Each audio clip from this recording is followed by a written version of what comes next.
अस्सलाम वालेकुम dear students. हमारा जो टॉपिक था वो direct costing and absorption costing था।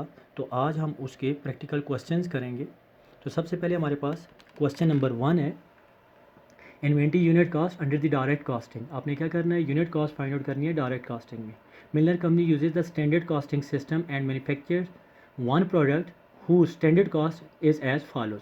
स्टैंडर्ड कॉस्ट उसने बता दिया, डायरेक्ट मटेरियल पर यूनिट $18 है, डायरेक्ट लेबर $24 है, और टोटल फैक्ट्री ओवरहेड हमारे पास the ratio of variable cost to fixed cost is 3:1। $20 है, हमारे पास एफ एच जो है वो 20 है, जिसमें से हमारे पास वेरिएबल रेशियो बनती है 3/4 और फिक्स जो बनती है 1/4। वेरिएबल मार्केटिंग जर्नल एक्सपेंसेस जो हैं, एडमिनिस्ट्रेटिव एक्सपेंसेस $12 हैं, फिर उसके बाद fix marketing journal and administrative expenses $7 है। फिर उसके बाद कहता है टोटल यूनिट कॉस्ट 81 आ गई हमारे पास। अब उसके बाद रिक्वायरमेंट में कहता है the inventory unit cost for internal reporting purpose under the direct costing. आपने क्या करना है, इन्वेंट्रीज की यूनिट कॉस्ट फाइंड आउट करनी है। तो सबसे पहले हमारे पास डायरेक्ट मटेरियल $18, डायरेक्ट लेबर $24, ये भी वेरिएबल है, डायरेक्ट मटेरियल भी वेरिएबल है और डायरेक्ट लेबर भी वेरिएबल है। F O H just only variable आपने लेना है। तो हमारे पास 20 एफ ओ एच कॉस्ट है, मल्टीप्लाई बाय 3/4 रेशियो है हमारे पास वेरिएबल कॉस्ट की, तो 15 आ गया। इन सब को हमने ऐड किया तो हमारे पास प्रोडक्ट कॉस्ट जो आ गई, यूनिट कॉस्ट जो आ गई वो 57 है, और ये हमारा आंसर है।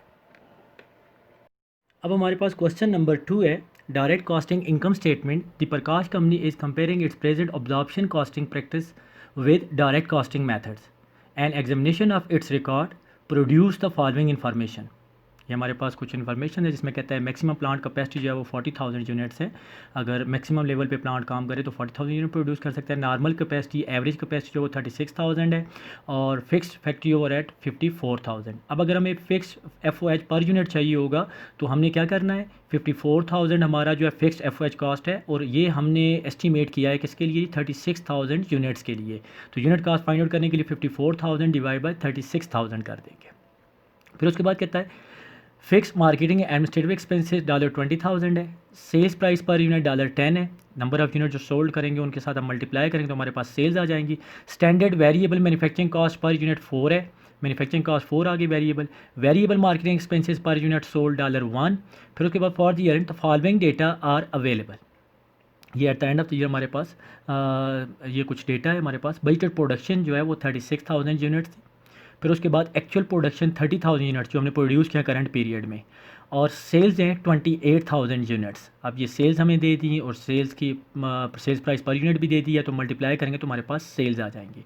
फिनिश गुड्स इन्वेंट्री जनवरी 1 1000 यूनिट्स, ये ओपनिंग इन्वेंट्री है फिनिश गुड्स की। क्लोजिंग इन्वेंट्री का हमें पता नहीं है तो वो हम फाइंड आउट कर सकते हैं।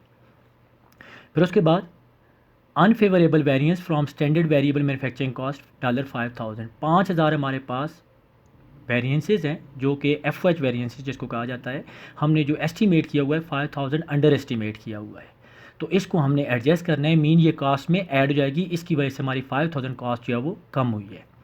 All variance are return of direct at the year end as adjustment cost of goods sold. इसको कहाँ पर आपने एडजस्ट करना है, at the end cost of goods sold के ऊपर। तो जहाँ पर आप estimated F H applied F H लेंगे तो आपके पास जो कॉस्ट ऑफ गुड्स सोल्ड आएगी वो आएगी आपके पास normal cost of goods sold.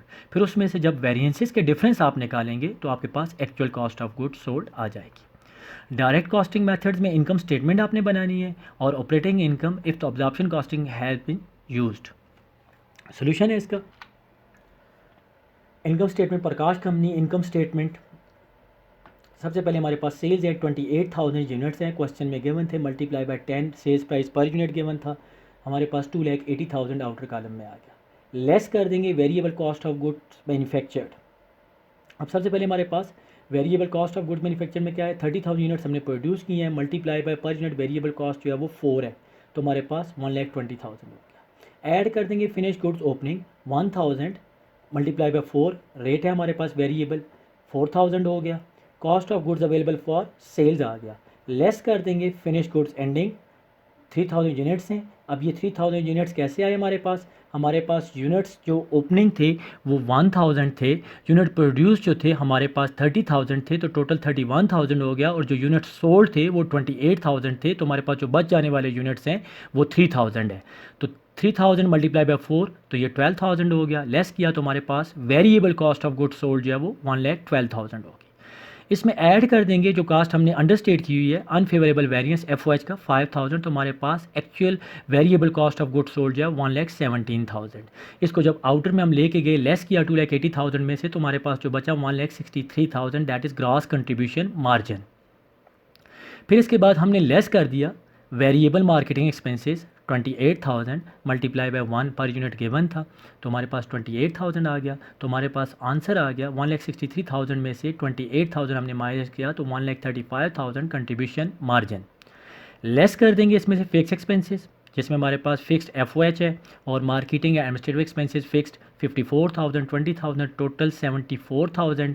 तो 1,35,000 में से हमने 74,000 माइनस किया तो हमारे पास नेट इनकम आ गई 61,000 अंडर डायरेक्ट कॉस्टिंग। अब उसके बाद हमने एक शॉर्टकट मेथड यूज़ करके अब्जॉर्प्शन कॉस्टिंग में इनकम फाइंड आउट कर ली है। एक तो ये नेट इनकम 61 था, ये तो हमने अर्न करनी ही करनी है। अब इसमें ऐड कर देंगे कॉस्ट डेफर्ड इन इन्वेंट्री 3,000 आपके पास ओपनिंग क्लोजिंग इन्वेंट्री है और ये सी मेंशन किया गया है क्लोजिंग इन्वेंट्री 3,000। माइनस कर देंगे इसमें से ओ फॉर ओपनिंग इन्वेंट्री 1,000, तो आपके पास 2,000 इन्वेंट्री लेवल में डिफरेंस आया है।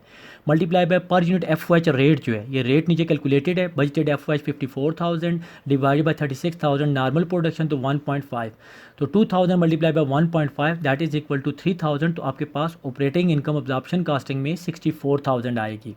अगर आप इसको बाकायदा जैसे यहाँ पर ऊपर डायरेक्ट कॉस्टिंग में मैंने इनकम स्टेटमेंट बनाई है, इस तरह से आप अब्जॉर्प्शन कॉस्टिंग में भी इनकम स्टेटमेंट बना लें तो आपके पास एंड पे जो आंसर आएगा वो 54,000 ही आएगा, अगर डिटेल में सॉल्व करना चाहते हैं। ये एक शॉर्टकट मेथड है ऑपरेटिंग इनकम फाइंड आउट करने का, नेट इनकम फाइंड आउट करने का।